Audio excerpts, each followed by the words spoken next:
हमारे इस चैनल मैथिली गंगा को लाल बटन दबाकर सब्सक्राइब करें व घंटी के निशान का बटन दबाएं ताकि सभी नए वीडियो आप तक तुरंत पहुंचे बिल्कुल मुफ्त।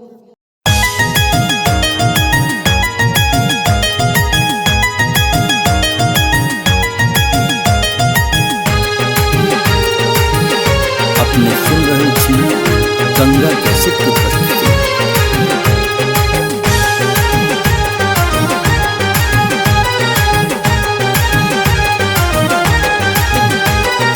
पूरी दिलन गगरी हमार हो यशोदा के ललन माँ। पूरी दिलन गगरी हमार हो यशोदा के ललन माँ। पूरी दिलन गगरी मारोरी दिलन बहिया। पूरी दिलन गगरी मारोरी दिलन बहिया। रोकी दिलन ओ रोकी दिलन डगरी